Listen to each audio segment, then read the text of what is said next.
This project explores the use of deep learning models, specifically gated recurrent units (GRUs), to predict human joint movements from motion capture data using a cha-cha dance sequence from the SFU MoCap database. The dataset contains nearly 26,000 frames of joint rotation values. Given the sequential nature of this data and dependencies between joint rotations, GRUs were chosen for their strengths in modeling temporal dependencies.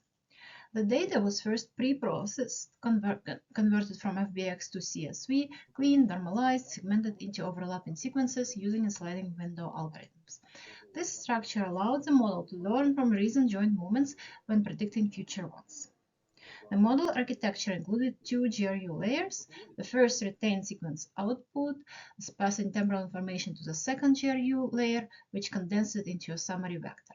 A dropout layer was used to reduce overfitting, and a dense output layer predicted future joint positions. The model was trained using the Adam optimizer and mean squared error as a loss function, tuning hyperparameters such as batch size and learning rate to improve performance. The results showed that while the generated motions were not fully realistic, they remained within plausible biomechanical limits. For example, predicted joint rotation stayed within the normal human range of motion.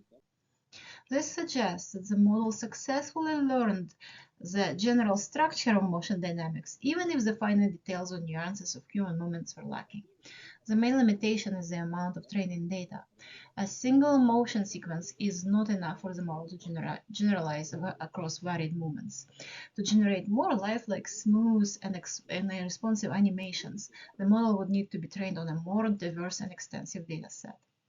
Still, the early results are promising and demonstrate the potential of GRUs for motion prediction tasks in animation, gaming, and virtual environments, where generating dynamic and responsive character motion is essential.